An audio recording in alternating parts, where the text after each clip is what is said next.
दर्शकों, बहुत बहुत स्वागत है आप सभी का न्यूज़ डीएनएन की खास पेशकश दास्ताने कामयाबी। दर्शकों, एक ऐसा सफ़र जिसमें हम हर बार आपकी मुलाकात किसी न किसी ऐसी शख्सियत से करवाते हैं जिन्होंने अपने जीवन को बहुत साधारण रखते हुए भी असाधारण काम करे, ऐसे क्षेत्र चुने जिसके बारे में उन्होंने कभी सोचा नहीं था और वो काम कर गए जिसके लिए समाज जिंदगी भर उनका ऋणी रहता है। दर्शकों, इसी सिलसिले में आज हम आपकी मुलाकात करवाने जा रहे हैं अरविंद खन्ना जी के साथ। अरविंद जी, बहुत बहुत स्वागत है आपका। Thank you very much. दर्शकों, एक ऐसा चेहरा जिसको शायद परिचय की ज़रूरत नहीं है। हम उम्मीद करते हैं कि राजनीति में वो लोग पदार्पण करें जो शिक्षित हैं, जिनके पास एक सोच है, और शिक्षा का अभिप्राय मेरा सिर्फ कागजी शिक्षा से नहीं है। शिक्षा वो होती है जो समाज को कुछ देती है। शिक्षित वो होता है जो एक बेहतर जीवन की तरफ खुद को, परिवार को और समाज को लेकर के जाता है। तो इसी कड़ी में हम एक बार फिर से हार्दिक अभिनंदन करते हैं अरविंद जी का और सिलसिला शुरू करते हैं इनके साथ बातचीत का। बहुत साधारण तरीके से हम ये जानेंगे कि कैसे इन्होंने अपने जीवन में राजनीति को इंट्रोड्यूस करा या राजनीति ने इनको अपने आप में समेट लिया। अरविंद जी, सबसे पहले तो एक छोटा सा सवाल, बचपना कैसा था? पारिवारिक परिवेश? खुश था, अच्छा था। मैं पैदा दिल्ली में हुआ था जी। 14 साल की उम्र तक मैं दिल्ली में रहा। फिर मेरे परिवार में मेरे 2 भाई हैं, बहन है।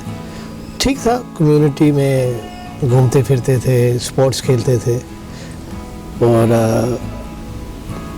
बहुत अच्छा वातावरण था घर के अंदर। फिर मैं 14-15 साल की उम्र में विलेज चला गया जी। इंग्लैंड में मैंने अपनी स्कूलिंग करी। फिर मैं अमेरिका में अपनी कॉलेज करके आया। फिर मैं वापस इंग्लैंड आके, मेरे पिताजी का वहाँ बिज़नेस था तो वहाँ मैं 2-3 साल उनके साथ काम किए। फिर मैं दिल्ली आ गया। फिर उनके दिल्ली में जो काम था मैंने उसमें थोड़ा सा वक्त बिताया। फिर मैंने अपना काम शुरू किया और उसी दौरान जब मैंने अपनी 98 में जब मैं अपना बिज़नेस शुरू किया था दिल्ली में, उसी टाइम मैं पंजाब ਦੇ ਵਿੱਚ 2-3 मेरे गेड़े लगे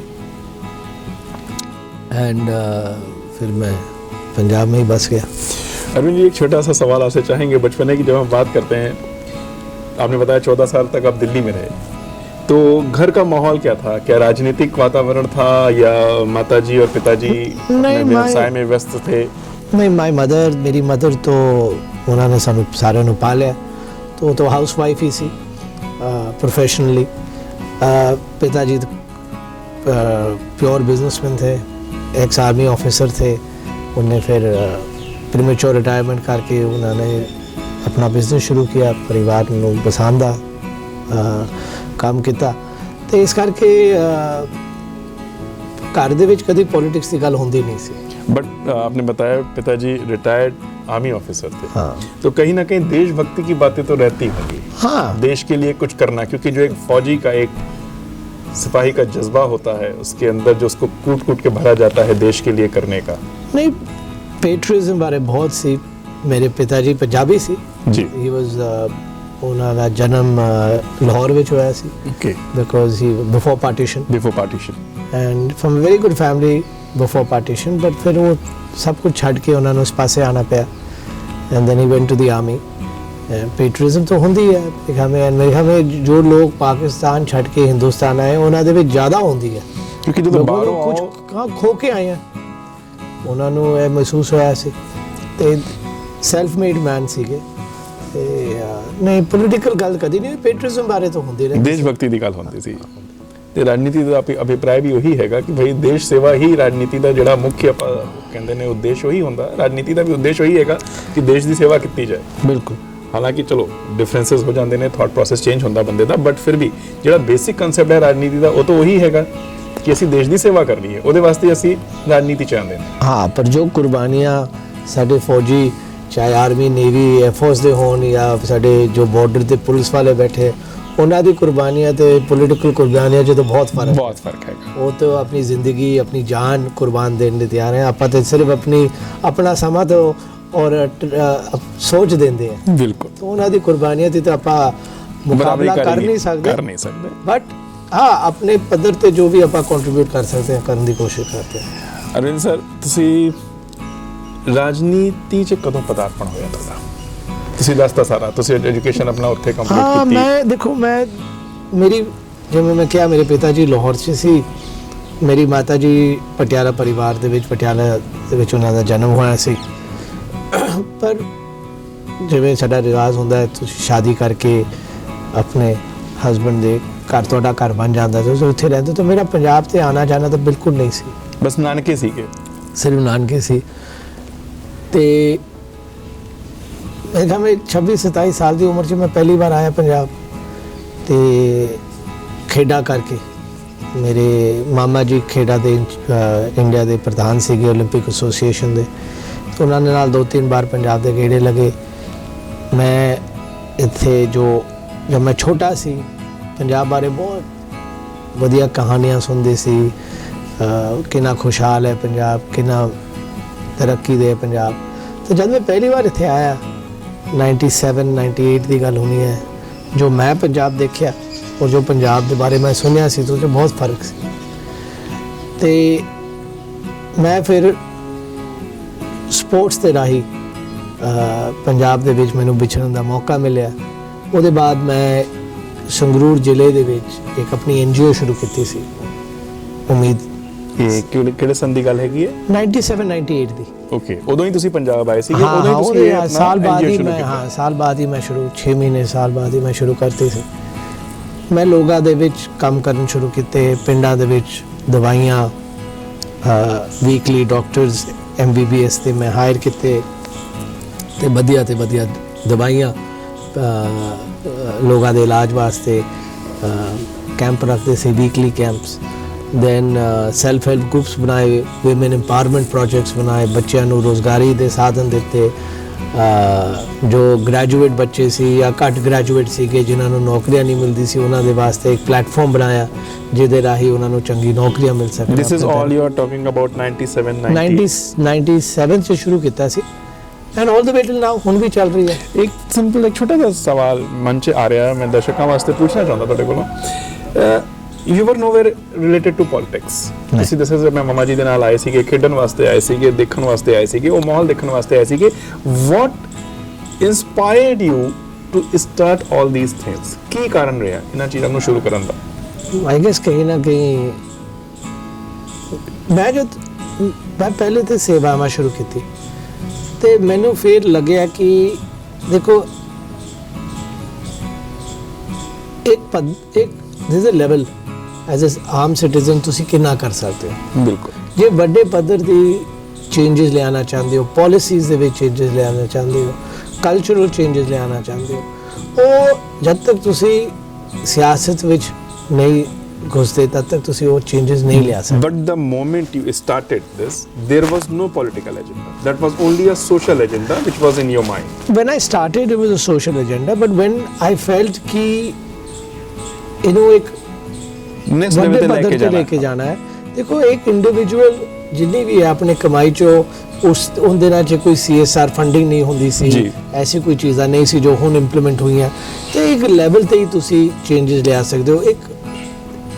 एक लिमिटेड एरिया, हाँ लिमिटेड एरिया च तुसी एक चीज़ कर सकते हो। बट ਇਹ जो हालात मैं देखदा सी, वो कल्ले संगरूर दे हालात नहीं सी, पूरे पंजाब दे हालात सी। तो आई से चलो let's expand this, may be political politics ਵਿੱਚ ਆਉਣ ਨਾਲ ਮੈਂ ਹੋਰ ਵੀ ਵੱਡੇ ਪੱਧਰ ਦੀ ਚੇਂਜਸ ਲਿਆ ਸਕਾਂਗਾ। ਤੇ ਇਸ ਕਰਕੇ ਫਿਰ ਮੈਂ ਪੋਲਿਟੀਕਲ ਐਕਟੀਵਿਟੀਜ਼ ਦੇ ਵਿੱਚ ਮੈਂ ਆਪਣਾ ਕੰਮ ਸ਼ੁਰੂ ਕੀਤਾ ਸੀ। ਐਂਡ ਆਈ ਡੋਂਟ ਨੋ ਤੁਹਾਡੇ ਸਾਰੇ ਦਰਸ਼ਕਾਂ ਨੂੰ ਪਤਾ ਹੈ, ਪਰ ਸੰਗਰੂਰ ਇਲਾਕਾ ਸ਼ੁਰੂਆਤ ਦੇ ਵਿੱਚ ਕਮਿਊਨਿਸਟਾਂ ਦਾ ਗੜ੍ਹ ਹੁੰਦਾ ਸੀ, ਉਹਦੇ ਬਾਅਦ ਅਕਾਲੀਆਂ ਦਾ ਗੜ੍ਹ ਬਣਿਆ। काफ़ी बहुत सारा इलाका रूरल है, ਤੇ ਮੈਂ ਕਾਂਗਰਸ ਪਾਰਟੀ ਵਿੱਚ 2002 ਚ ਪਹਿਲੀ ਵਾਰ ਐਮਐਲਏ ਦੀ ਇਲੈਕਸ਼ਨ ਲੜੀ ਔਰ ਸਫਲਤਾ ਵੀ ਮਿਲੀ। ਉਹ ਸੇਵਾਵਾਂ ਕਰਕੇ ਉਹਨੇ ਮੈਨੂੰ ਬਹੁਤ ਇਨਕਰੇਜਮੈਂਟ ਦਿੱਤੀ ਕਿ ਲੋਕਾਂ ਨੂੰ ਜੇ ਤੁਸੀਂ ਸੱਚਾਈ ਨਾਲ ਉਹਨਾਂ ਦੀ ਸੇਵਾ ਕਰੋ, ਮਦਦ ਕਰੋ, ਚੇਂਜਸ ਲਿਆਉਣ ਦੀ ਕੋਸ਼ਿਸ਼ ਕਰੋ ਤਾਂ ਲੋਕ ਸਵੀਕਾਰ ਕਰਦੇ ਹਨ, ਲੋਕ ਰਿਕਗਨਾਈਜ਼ ਕਰਦੇ ਨੇ, ਰੈਕਗਨਾਈਜ਼ ਕਰਦੇ। ਉਹਦੇ ਕਰਕੇ ਮੈਂ ਕੰਮ ਕੀਤਾ ਤੇ ਫਿਰ ਮੈਂ ਪੋਲਿਟਿਕਸ 'ਚ ਆ ਗਿਆ ਸੀ। 2002 ਚ ਤੁਸੀਂ ਪੋਲਿਟਿਕਸ 'ਚ ਪਦਾਰਪਣ ਕੀਤਾ ਤੇ ਨਾਲੇ ਤੁਸੀਂ ਐਮਐਲਏ ਦਾ ਇਲੈਕਸ਼ਨ ਕੰਟੈਸਟ ਕੀਤਾ ਕਾਂਗਰਸ ਦੇ ਟਿਕਟ ਤੇ ਤੁਸੀਂ ਜਿੱਤ ਵੀ ਗਏ। ਨਾਓ ਦ ਬਿਗੇਸਟ ਕੁਐਸਚਨ, ਤੁਸੀਂ ਕਿਹਾ ਕਿ ਤੁਹਾਨੂੰ ਇੱਕ ਸੋਚ ਸੀਗੀ ਦਿਮਾਗ 'ਚ ਕਿ ਜੇ ਮੈਂ ਵੱਡੇ ਪੱਧਰ ਤੇ ਕੰਮ ਕਰਨਾ ਹੈਗਾ ਤੇ ਮੈਨੂੰ ਪੋਲੀਟੀਕਲ ਸਪੋਰਟ ਚਾਹੀਦਾ ਹੋਊਗਾ। ਜਦੋਂ ਤੁਸੀਂ ਪੋਲਿਟਿਕਸ 'ਚ ਆ ਗਏ, ਤੁਸੀਂ ਐਮਐਲਏ ਬਣ ਗਏ, ਉਸ ਤੋਂ ਬਾਅਦ ਤੁਸੀਂ ਆਪਣੇ ਏਰੀਏ, ਆਪਣੇ ਹਲਕੇ ਦੇ ਵਿੱਚ ਲੋਕਾਂ ਵਾਸਤੇ ਕੀ ਕੁਝ ਪਲਾਨ ਕੀਤਾ ਹੋਇਆ ਜੋ ਤੁਹਾਨੂੰ ਦਿਮਾਗ 'ਚ ਸੀਗਾ, ਉਹ ਤੁਸੀਂ ਇੰਪਲੀਮੈਂਟ ਕਰ ਸਕੇ ਜਾਂ ਕੁਝ ਹੋਰ ਵੀ ਤੁਸੀਂ ਵਧੀਆ ਕਰ ਸਕੇ? ਇਹ ਦੇਖੋ, ਸੋਸ਼ਲ ਸੈਕਟਰ ਤੇ ਤਾਂ ਆਪਾਂ ਕਰ ਸਕਦੇ ਸੀ ਕਿਉਂਕਿ ਸੋਸ਼ਲ ਸੈਕਟਰ ਦਾ ਪੋਲੀਟੀਕਲ ਪਾਰਟੀਜ਼ ਦੀ ਵੀ ਉਸ ਸਮੇਂ ਜੋ ਸਾਡੀ ਪਾਰਟੀ ਸੀ ਜਾਂ ਜੋ ਮੈਂ ਪੰਜਾਬ ਦੀ ਪੋਲੀਟੀਕਲ ਪਾਰਟੀਜ਼ ਰਹੀ ਹੈ, ਉਹਨਾਂ ਦਾ ਹਮੇਸ਼ਾ ਇਹ ਸੀ ਕਿ ਆਪਾਂ ਸੋਸ਼ਲ ਸੈਕਟਰ 'ਚ ਕੰਮ ਕਰਾਂਗੇ ਤੇ ਉਹਦਾ ਪ੍ਰਚਾਰ ਵੀ ਹੋ ਸਕਦਾ ਹੈ ਤੇ ਛੋਟੇ ਪੱਧਰ ਨਾਲ ਲੋਕਾਂ ਨੂੰ ਖੁਸ਼ ਕਰ ਸਕਦਾ ਹੈ। ਪ੍ਰੋਬਲਮ ਇਹ ਆਈ ਕਿ ਮੈਂ 2015 ਚ ਜਦ ਮੈਂ ਅਸਤੀਫਾ ਦਿੱਤਾ, ਮੈਂ ਸਿਟਿੰਗ ਐਮਐਲਏ ਸੀ ਧੂਰੀ ਤੋਂ, ਜਦ ਮੈਂ ਆਪਣੀ ਪੋਲੀਟੀਕਲ ਪਾਰਟੀ ਤੋਂ ਅਸਤੀਫਾ ਦਿੱਤਾ, ਮੈਨੂੰ ਆਪੋਜੀਸ਼ਨ ਪਾਰਟੀ ਜਿਹਦੀ ਸਰਕਾਰ ਸੀ ਉਹਨਾਂ ਨੇ ਮੈਨੂੰ ਤੇ ਇਹ ਵੀ ਕਿਹਾ ਕਿ ਤੁਸੀਂ ਆ ਕੇ ਸਾਡੀ ਪਾਰਟੀ ਚੋਂ ਇਲੈਕਸ਼ਨ ਲੜ ਲਓ ਤੇ ਬਾਈ ਇਲੈਕਸ਼ਨ ਤੋਂ ਹਰ ਇੱਕ ਸਰਕਾਰ ਦੀ ਪਾਰਟੀ ਜਿੱਤੀ ਜਾਂਦੀ ਹੈ। ਤੇ ਮੈਂ ਉਹਨਾਂ ਨੂੰ ਵੀ ਮਨਾ ਕੀਤਾ, ਮੈਂ ਕਿਹਾ ਨਹੀਂ, ਮੇਰਾ ਇੰਟਰਸਟ ਨਹੀਂ ਹੈ, ਮੇਰਾ ਦਿਲ ਟੁੱਟ ਗਿਆ ਸੀ ਬਿਕੋਜ਼ ਆਈ ਫੀਲ ਕਿ ਜੋ ਪੰਜਾਬ ਦੇ ਵਿੱਚ ਪੋਲਿਟਿਕਸ ਬਣ ਗਈ ਸੀ ਉਹ ਸੀ ਪਲੀਜ਼ਮੈਂਟ ਪੋਲਿਟਿਕਸ। ਵੇਖ ਜੀ, ਤੁਸੀਂ ਹੈਰਾਨ ਹੋਵੋਗੇ, ਜਦ ਮੈਂ 2002 ਦੀ ਇਲੈਕਸ਼ਨ ਲੜੀ ਸੀ ਤੇ ਪਿੰਡਾਂ ਦੇ ਵਿੱਚ ਸਾਡੇ ਜੋ ਵੱਡੇ ਸੀ, ਖਾਸ ਕਰਕੇ ਜੋ ਔਰਤਾਂ ਸੀ,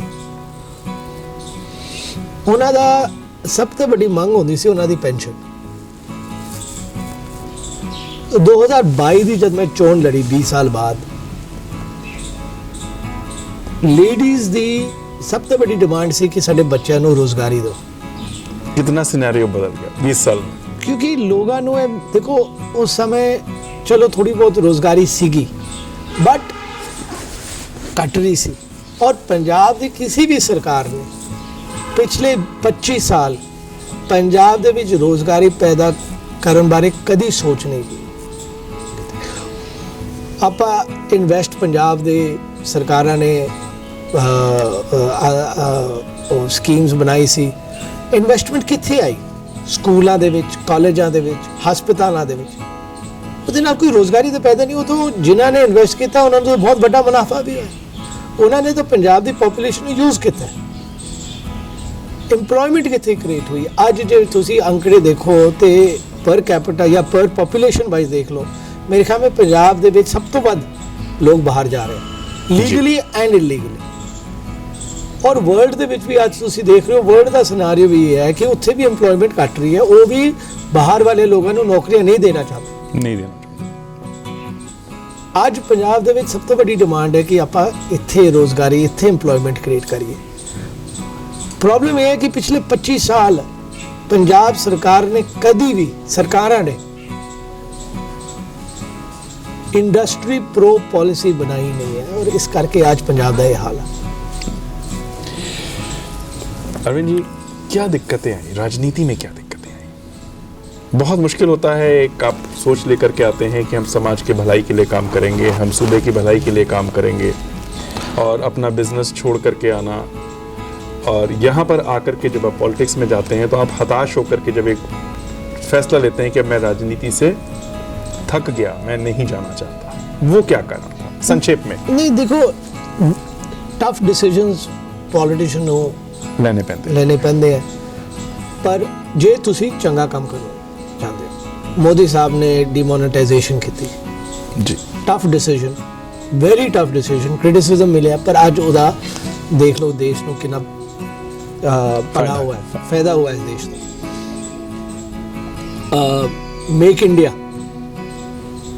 ਮੇਕ ਇੰਡੀਆ ਹਰ ਇੱਕ ਪੱਧਰ ਤੇ ਆਤਮ ਨਿਰਭਰ 'ਚ ਇਨਫ, ਇਹ ਵੀ ਬਹੁਤ ਟਫ ਡਿਸੀਜਨ ਸੀ, ਪਰ ਫਿਰ ਵੀ ਅੱਜ ਇਹ ਡਿਸੀਜਨ ਲੈ ਕੇ ਅੱਜ ਇੰਡੀਆ ਦੀ ਇਕਨੋਮੀ ਕਿੱਥੇ ਖੜੀ ਹੈ ਔਰ ਬਾਕੀ ਦੁਨੀਆ ਦੀ ਇਕਨੋਮੀ ਕਿੱਥੇ ਖੜੀ ਹੈ। ਇਹ ਟਫ ਡਿਸੀਜਨਸ ਉਹਦਾ ਕਈ ਵਾਰ ਸ਼ਾਰਟ ਟਰਮ नेगेटिव होता है पर लॉन्ग टर्म इम्पैक्ट होता है। मोदी साहब ने शॉर्ट टर्म बेनिफिट नहीं लेता, उन्हें क्या मैं करना पंजाब ਦੇ ਵਿੱਚ ਜੋ प्रॉब्लम है कि साड़ी जो पॉलिटिकल पार्टी सी उन्होंने कभी इस पासे सोचा नहीं। उन्होंने क्या कि यार लोगों को छोटी छोटी चीज़ां दे के खुश कर लो, मैं कोई इस तरीके नाल मैं माहौल नहीं चेंज करना चाहता, मैं ऐसे कोई कदम नहीं लेना चाहता जिहदे नाल मेरी शायद री इलेक्शन ਦੇ ਵਿੱਚ ਮੈਨੂੰ प्रॉब्लम आ जाए। तो इस करके यू नो उस पासे कॉन्सनट्रेट ही नहीं किया कि पंजाब ਦੇ ਵਿੱਚ ਅਸਲੀਅਤ ਵਿੱਚ ਕੀ ਸਾਨੂੰ ਕਰਨਾ ਚਾਹੀਦਾ। We never thought that. So that was the main reason for you. I was feeling कि यार we are not going anywhere. मैं आ ਤਾਂ ਗਿਆ, ਆਪਾਂ ਛੋਟੀ ਗੱਲਾਂ 'ਚ ਰਹਿ ਜਾਂਦੇ ਆ। सड़क गलियाँ नालियाँ दी पॉलिटिक्स करी जा रही हैं, फ्रीबीज दी पॉलिटिक्स हो गई है पंजाब दे विच। पर जो नौजवान है जो आज ग्रैजुएट कर रहे हैं और लाखां दी गिनती दे विच ग्रैजुएट कर रहे हैं, उन्हां दे बारे आपां की कर रहे हैं, कोई पॉलिसी नहीं। कोई। तो 2017 में आपने राजनीति को 15 में राजनीति को अलविदा कह दिया। दोबारा राजनीति में पदार्पण कब हुआ? देखो कई साल थे मेरे बच्चे दोनों बड़े हो गए हैं, they are handling the business. एक ने अपना बिजनेस शुरू करता है, दूजे ने जो मेरा बिजनेस सी वो रीडू करके वो आप कर रहा है। तो मेरे को बहुत समा पिछले 2-3 साल कोविड तो पहला थे, तो कोविड करके भी मेरे को काफ़ी खुला समा सी। तो लास्ट ईयर सितंबर अक्टूबर ਦੇ ਵਿੱਚ ਮੈਨੂੰ पॉलिटिकल पार्टीज़ ने अप्रोच किया कि तुसी आ जाओ वापस पंजाब। तो मैं सोचने लग गया सी कि हाँ मेरे को समय है, एक बार होर आपां ट्राई कर लिए जे। पर फिर मैं मना करता सी दोनों पार्टीज़ नूं, कांग्रेस नूं भी ते जिन्हों मैं छड़ के आया ते अकालियां नूं भी, क्योंकि आई फेल्ट कि सोच तो वही है, की फायदा, फिर डिसअपॉइंट होके आप आ जाएंगे। फिर मैनू दिसंबर ਦੇ ਵਿੱਚ ਭਾਰਤੀ ਜਨਤਾ ਪਾਰਟੀ 2021 ਦੇ ਦਸੰਬਰ ਦੇ ਵਿੱਚ ਮੈਨੂੰ ਭਾਰਤੀ ਜਨਤਾ ਪਾਰਟੀ ਦੇ 2-4 ਸੀਨੀਅਰ ਆਗੂ ਨਾਲ ਮਿਲਣ ਦਾ ਮੌਕਾ ਮਿਲਿਆ। ਔਰ ਮੈਂ ਵੈਸੇ ਹੀ ਮੋਦੀ ਸਾਹਿਬ ਦੇ ਜੋ ਪ੍ਰਾਪਤੀਆਂ ਹਨ, ਮੋਦੀ ਸਰਕਾਰ ਦੀ ਜੋ ਪ੍ਰਾਪਤੀਆਂ ਹਨ, ਔਰ ਸਾਡੀ ਜੋ ਸੈਂਟਰਲ ਲੀਡਰਸ਼ਿਪ ਹੈ, ਚਾਹੇ ਅਮਿਤ ਸ਼ਾਹ ਜੀ ਹੋਣ ਚਾਹੇ ਬਾਕੀ ਹੋਣ, ਉਹਨਾਂ ਦੀ ਕੰਮ ਕਰਨ ਦੇ ਤਰੀਕੇ ਤੋਂ ਆਈ ਐਮ ਵੈਰੀ ਇੰਪ੍ਰੈਸਡ। मैं 8 साल तो देखे आ रहे हैं, ਆਪਾਂ यू नो अखबार पढ़ते हैं, लोगों नाल गल तो करते हैं, दिखता है, सुनते ही हैं। तो मैनू जब उन्होंने नाल काम करने का मौका मिले और जब उन्होंने मैनू अपने पंजाब के जो बीजेपी के माइंड च ब्लूप्रिंट है जी वो बारे दसिया, मैं कहा चलो आपां करिए। मैनू पता सी कि सानू बहुत मेहनत करने की लोड़ है। किसान अंदोलन खत्म ही होया सी और सानू सारिਆਂ ਨੂੰ इलैक्शन लड़ना सी। सानू पता सी कि साडी कोई जित नहीं होनी, पर वो हार जित दी इलैक्शन नहीं सी, वो शुरुआत सी बीजेपी दी पंजाब दे विच। और तुसी जो बीजेपी दी ब्लूप्रिंट है जो स्लोली आपां पंजाब दे लोकां नू दसांगे, तुसी देखोगे कि वो एक बहुत बड़ी पद्धर दी सोच है। आपां बहुत बड़ी चेंज लियाना चाहते हैं इन पंजाब। तो मैंने उस जो सोच है वो ब्लूप्रिंट जो मैंने दसिया गया दिल्ली, जो मैंने समझाया गया, जो और मैंने दिखता भी है प्रधानमंत्री की सोच की है, वो करके मैं क्या चलो यार इस पार्टी नाल जे यह पार्टी मैनू मौका दे रही है काम करने का, तो वाई नॉट। ते सौभाग्य माना आपने। हाँ, मेरा लक है कि मैनू मौका मिले बीजेपी विच काम करने का। तो उस सोच नूं, पार्टी की सोच नूं मैं आगे ले जाने की कोशिश कर रहा। वैसे पूछना तो नहीं चाहिए, बट एक तुसी बार-बार जिक्र किया हैगा कि ब्लूप्रिंट हैगा पंजाब वास्ते। Can you share that blueprint with our viewers? नहीं, I can't properly share it because it is work in progress. Okay, but slowly the party will reveal it. क्या मुद्दे होंगे, क्या चीज हम चाहते हैं? Employment is the biggest issue. And you see Punjab ਦੇ ਵਿੱਚ ਲੋਕ ਡਰੱਗਸ ਦੀ ਗੱਲ ਕਰਦੇ ਹੈ, ਗੈਂਗਸਟਰਿਜ਼ਮ ਦੀ ਗੱਲ ਹੋ ਰਹੀ ਹੈ। ਇਹਦਾ ਕਰਕਸ ਕੀ ਹੈ? ਬੰਦਾ ਵੇਲਾ ਹੈ। ਬੰਦਾ ਵੇਲਾ ਕਿਉਂ ਹੈ? ਇੰਪਲੋਇਮੈਂਟ ਨਹੀਂ ਹੈ। ਜੇ ਤੁਸੀਂ ਇੰਪਲੋਇਮੈਂਟ ਕ੍ਰੀਏਟ ਕਰ ਲਓ ਤੇ 90% ਵੀ battles are gone. And employment ਕਿਵੇਂ ਕ੍ਰੀਏਟ ਹੋ ਸਕਦੀ ਹੈ? ਇੰਪਲੋਇਮੈਂਟ ਇਹ ਨਹੀਂ ਕਿ ਪੰਜਾਬ ਦੇ ਵਿੱਚ ਕਾਰਖਾਨੇ ਨਹੀਂ ਹੁੰਦੇ ਸੀ। Before terrorism what happened in Punjab, before Punjabi ਸੂਬਾ ਬਣਿਆ ਸੀ, ਬਹੁਤ ਵੱਡੇ ਵੱਡੇ ਕਾਰਖਾਨੇ ਹੁੰਦੇ ਸੀ। ਮੰਡੀ ਗੋਬਿੰਦਗੜ੍ਹ, ਖੰਨੇ ਦੇ ਵਿੱਚ, ਜਲੰਧਰ, ਲੁਧਿਆਣਾ, ਸਾਰੇ ਪਾਸੇ, ਅੰਮ੍ਰਿਤਸਰ ਤੱਕ, ਗੁਰਦਾਸਪੁਰ, ਸਾਡੇ ਮਾਲਵੇ ਦੇ ਵਿੱਚ ਵੀ ਐਗਰੀਕਲਚਰ ਬੇਸਡ ਇੰਡਸਟਰੀ ਆਈ ਸੀ, ਬਟ ਇੱਕਦਮ ਸੇ ਰੁਕ ਗਈ। ਕਈ ਵਪਾਰੀ ਸੂਬੇ ਨੂੰ ਛੱਡ ਕੇ ਕहीं ਹੋਰ ਚਲੇ ਗਏ। ਪਰ ਜਦ ਨੋਰਮਲ ਸੀ ਆਈ ਡੈਮੋਕ੍ਰੈਟਿਕ ਗਵਰਨਮੈਂਟਸ ਦੁਬਾਰਾ ਇਲੈਕਟ ਹੋਏ, ਉਹਨਾਂ ਦੀ ਪੋਲਿਟਿਕਸ, ਉਹਨਾਂ ਦੀ ਸੋਚ ਬਦਲ ਗਈ ਸੀ। ਉਹਨਾਂ ਨੇ ਇੰਡਸਟਰੀ ਪ੍ਰਤੀ ਧਿਆਨ ਨਹੀਂ ਦੇ ਦਿੱਤਾ। ਪੰਜਾਬ ਸਰਕਾਰਾਂ ਜੋ ਪਿਛਲੀ ਸਰਕਾਰਾਂ ਰਹੀਆਂ ਪੰਜਾਬ ਦੇ ਵਿੱਚ, ਉਹਨਾਂ ਦੀ ਇਹ ਸੋਚ ਸੀ ਕਿ ਜੇ ਕੋਈ ਬੰਦਾ ਪੰਜਾਬ ਦੇ ਵਿੱਚ ਆ ਕੇ ਇੰਡਸਟਰੀ ਲਾ ਰਿਹਾ ਹੈ ਤੇ ਪੰਜਾਬ ਸਰਕਾਰ ਉਹਦੇ ਉੱਤੇ ਆਸਾਨ ਕਰ ਰਹੀ ਹੈ। Actually it's the other way around. ਜੇ ਕੋਈ ਵਪਾਰੀ ਆ ਕੇ ਇੱਥੇ ਇੰਡਸਟਰੀ ਲਾ ਰਿਹਾ ਹੈ, ਉਹ ਸੂਬੇ ਤੇ तो सूबे की सरकार ते एक आसान कर रही है। हाँ, समाज को भी रोजगार मिलता है, अवसर मिलते हैं नए। प्रॉफिट फैक्ट्रियां बनाती है, वो प्रॉफिट का एक हिस्सा तुहाडे सरकारी खजाने च जाता है, जिहदे खजाने दे राही तुसीं फिर लोगों का विकास करते हो, डेवलपमेंट करते हो। तो इस करके वो साडा जो मेरे ख्याल में पार्टी का मुख्य मुद्दा तो ऑब्वियसली ड्रग्स, गैंगस्टरिज्म ਤੇ ਇੰਪਲੋਇਮੈਂਟ ਦਾ ਹੈ। ਪਰ ਜੇ ਆਪਾਂ ਇੰਪਲੋਇਮੈਂਟ ਕ੍ਰੀਏਟ ਕਰ ਲੈਂਦੇ ਹਾਂ, ਇੱਕ ਵੱਡੇ ਪੱਧਰ ਦੀ ਇੰਪਲੋਇਮੈਂਟ, ਇਹ ਸਾਰੇ ਮੁੱਦੇ ਤੁਹਾਡੇ ਸਾਫ਼ ਹੋ ਜਾਣ। So I think that is the way we have to start. And you also know ਕਿ ਸੈਂਟਰ ਸਰਕਾਰ ਦੀ ਮਦਦ ਤੋਂ ਬਿਨਾ ਵੱਡੇ ਪੱਧਰ ਦੀ ਫੈਕਟਰੀਆਂ ਨਹੀਂ ਲੱਗ ਸਕਦੀ। ਜੇ ਉਹਨਾਂ ਦਾ ਸਾਥ ਮਿਲਦਾ ਹੈ, ਸਾਨੂੰ ਉਹਨਾਂ ਦੀ ਮਦਦ ਮਿਲਦੀ ਹੈ ਤੇ ਉਹਨਾਂ ਦੀ ਬਣੀ ਵੀ ਸਰਕਾਰ ਇੱਥੇ ਵੀ ਬਣ ਜਾਂਦੀ ਹੈ ਤੇ ਬਹੁਤ ਪੰਜਾਬ ਦੇ ਵਿੱਚ ਫਰਕ ਆ ਸਕਦਾ ਹੈ। ਮੇਰਾ ਪਰਸਨਲ ਮੁੱਦਾ ਤਾਂ ਇਹ ਇੱਕ ਹੈਗਾ ਜ਼ਰੂਰ ਕਿ ਜੋ ਪੰਜਾਬ ਦੇ ਵਿੱਚ ਇਹ ਜੋ ਇੱਕ ਸ਼ਬਦ ਹੈ ਇਨਕਲਾਬ ਜੀ, ਇਹ ਮੈਂ ਬੰਦ ਕਰਾ ਦੇਣਾ। ਆਪਾਂ ਉਹ ਦਿਨ ਚਲੇ ਗਏ ਜਿੱਥੇ ਆਪਾਂ ਦੁਸ਼ਮਣਾਂ ਦੇ ਖਿਲਾਫ ਲੜਾਈ ਜੰਗ ਸ਼ੁਰੂ ਕਰਨ ਤੋਂ ਪਹਿਲਾਂ ਇਨਕਲਾਬ ਦੇ ਨਾਰੇ ਲਾ ਕੇ ਚੱਲਦੇ ਸੀ। ਅੱਜ ਸੈਂਟਰ ਸਰਕਾਰ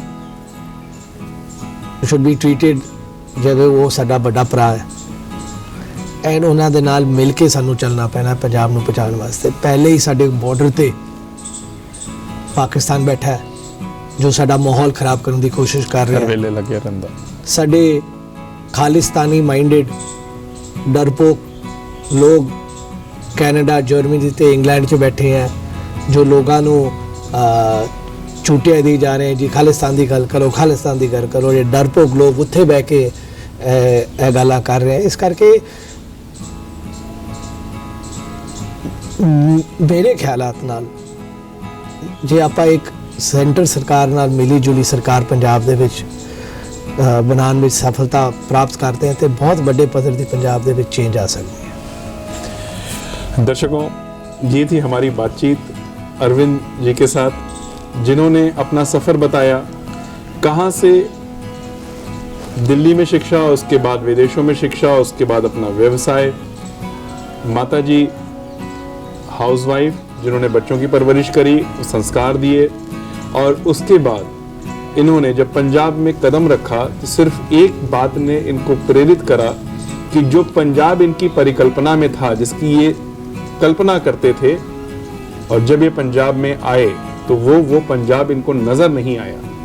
और शायद अरविंद जी, अगर मैं ठीक कह रहा हूँ, तो आप उस पंजाब को रिक्रिएट करने लग गए जो आपके इमेजिनेशन में था, जो इनको इनके माता जी ने, पिताजी ने या परिवार वालों ने बताया होगा। इन्होंने बताया कि पटियाला घराने से हैं, इनकी माता जी शाही घराने से हैं, संबंधित हैं। तो उन सब चीज़ों को लेकर के एक व्यक्ति अपना सब कुछ छोड़ करके, अपना व्यवसाय छोड़ करके, अपनी शिक्षा को दरकिनार करके एक आम आदमी के बीच में विचरता है और ये सोच लेकर के चलता है कि इन्होंने बहुत अच्छा शब्द कहा था कि जो बंदे वेले होंगे ताही ये प्रॉब्लम वधिया ने। वेले का शब्द मीनिंग ਜਿਹੜਾ ਹੁੰਦਾ ਹੈਗਾ, ਬਹੁਤ ਸਾਰੇ ਇਹੋ ਜਿਹੇ ਦਰਸ਼ਕ ਨੇ ਜਿਹੜੇ ਪੰਜਾਬੀ नहीं जानते। वेला मीन्स अ फ्री पर्सन। अगर कोई बंदा फ्री है तो उसका दिमाग इन सब चीज़ों की तरफ जाता है। अगर बंदा रोजगार में है, व्यवसाय से जुड़ा हुआ है, उसके पास टाइम ही नहीं है, तो शायद बहुत सही आपकी सोच है अरविंद जी कि बंदा जिसके पास समय नहीं है उसके पास नशा करने का भी समय नहीं है। वो तो सिर्फ अपने कैरियर को, अपने भविष्य को, इन सब चीज़ों को देखता है। और जब व्यक्तिगत भविष्य बनता है तब समाज का और सूबे का निर्माण होता है। ये बहुत सही बात है। अगर एक एक व्यक्ति राइज करेगा तभी समाज और सूबे का विकास होगा। इनकी जो सोच है हम इसको सलाम करते हैं। और दर्शकों, कड़ाके की ठंड पड़ रही है, जनवरी का महीना है पंजाब में, और उसके बावजूद इन्होंने समय निकाला, बहुत कम समय के लिए मौजूद थे और इन्होंने हमारा निमंत्रण स्वीकार करा। तो पहले तो अरविंद जी बहुत बहुत धन्यवाद। Thank you Vivek ji, thank you. News DNN की टीम की तरफ से आज 140 देशों में देखा जाता है और हम उम्मीद करेंगे कि जो हमारे पंजाबी भाई बहन बाहर बैठे हुए हैं वो भी इनके विचारों को देखें, सुने, समझें और जिस प्रकार से ये योगदान देना चाहते हैं। एक बार राजनीति में पदार्पण करना, हताशा के साथ उसको छोड़ देना, फिर दोबारा राजनीति में आना, कोई भी कारण हो, इंस्पिरेशन चाहे कुछ भी हो, बट फैसला बहुत बड़ा होता है। जनरली क्या होता है कि जब हम कोई चीज़ को छोड़ देते हैं तो फिर हम हिम्मत नहीं करते। हमें लगता है कि समाज क्या कहेगा अगर मैं दोबारा उस काम को करूंगा। लेकिन hats off to you Arvind, thank you. आपके अंदर वो करेज थी कि आप अपने आप को फेस करके लोगों दोबारा का प्यार है राजनीति में सर, लोगों का प्यार है। और हम उम्मीद करते हैं और हम कामना करते हैं परमात्मा से कि आपका जो सफ़र है वो इसी तरीके से सिर्फ आपकी कामयाबी तक सीमित ना रहे। एक आम इंसान के लिए जो आप कामयाबी का सपना देखना चाहते हैं, जो भविष्य आप उसको देना चाहते हैं, वो इंसान भी वहाँ पर कामयाब हो। इसी उम्मीद के साथ, इसी सपने के साथ हम आपका बहुत बहुत धन्यवाद देते हैं पूरी टीम की तरफ से। बहुत बहुत धन्यवाद। दर्शकों, बहुत बहुत धन्यवाद आप सभी का।